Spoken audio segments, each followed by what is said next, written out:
What's up, my fellow trash nerds? Welcome back to another video. This is definitely another take of this video because interruptions and me not feeling like the past videos were up to snuff to my standards, and those standards are very minimal. But today's video, as you saw in the title, is about the Croods, which is, I thought I'd check it out, rewatch it, because of the, the sequel coming out soon, or, it's already come out, and I don't know that it's come out already. But, so, alright.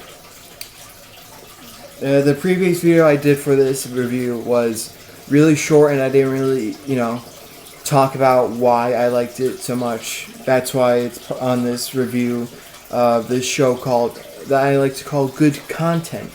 But, let me just say, yes, the Croods movie is a good movie. It is not bad or poor in any sense of the matter.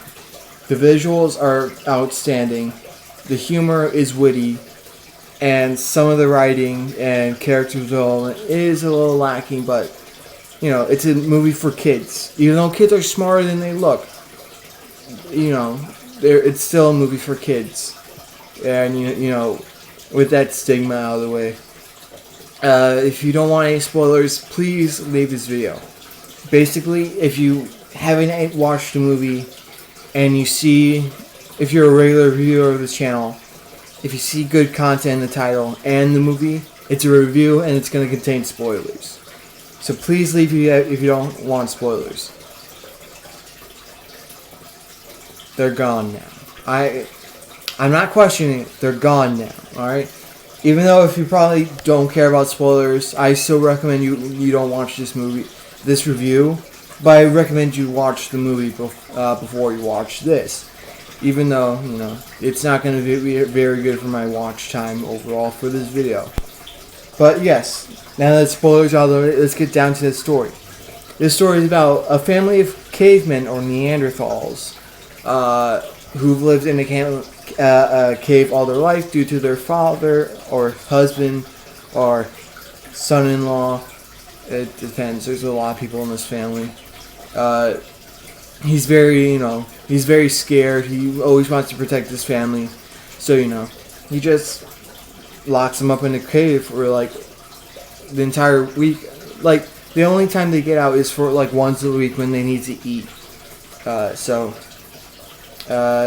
Probably the only, and also says the reason that family survived for so long is that he's the strongest caveman out there, or the strongest they've known. So they don't really need to worry about brains. They have brawn, and so. But it all changed because his daughter Eep, she doesn't like the cave. She likes to explore new things, which is, of course, against her father's wishes. But one day, as they're getting ready to sleep, her family's asleep, she notices a light, which is created by Guy, a Homo sapien who's explored the world because his family's dead. Yep. Dead. Or that's probably changed in the sequel because there's a new family introduced, and that could be his family, and they've survived from the tar pit or whatever. He said how they died. But due to that, Eep has now explored a new thing, and the family doesn't like that. But too bad, because Guy said the world's ending, and so Eep and the family meets up with Guy, and they start off on a family road trip to get to tomorrow, or that's what at least they call it. And so they go. Of course, along the way they go through hijinks and danger throughout, because it's a new world to them, well, at least to the family, and if you watch the movie, Alright, I'm not going to go into every single detail, or else this entire review is going to be 27 minutes like my older reviews. So, they... and of course, along the way, the Crud, I think the guy's name is, his Eve's father is Crud.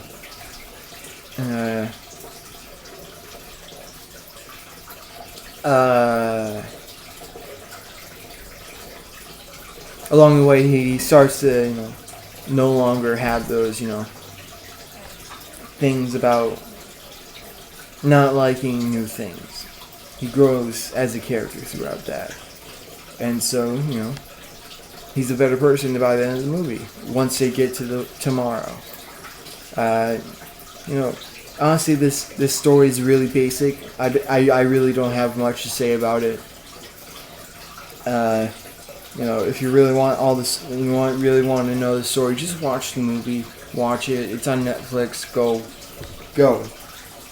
But honestly, the only thing I can really say is the best part about this movie is definitely the art direction and the actual animation itself. It's creative, it's witty, it's beautiful at some parts. It really is, especially the backgrounds, like at the end of the movie, where they're like, oh, this is where we are, this is how things ended up.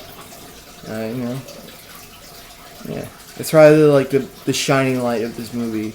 Is definitely like it goes from like art to humor to writing, and then just everything else. Definitely the cinematography isn't the best, but it's not supposed to be a perfect movie. It's supposed to be a funny family film for kids. So yeah, that was the Croods.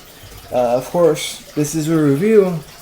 And as I stated before, it's not the perfect movie. It's not a perfect movie. It's not supposed to be. So how would I rate this? A 6 out of 10. Yep. So if you guys, so like, comment, subscribe if you like the video.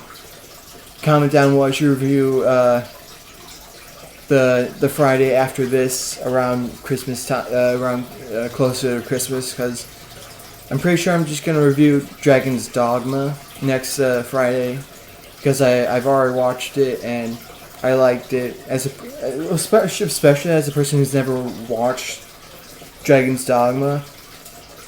I'm going to talk as a point of view of a person who's never played the game, or even watched someone else play the game. So next Friday, comment down what you review next. Besides that, thank you all so much for watching. I'll see you guys next Friday, and see ya.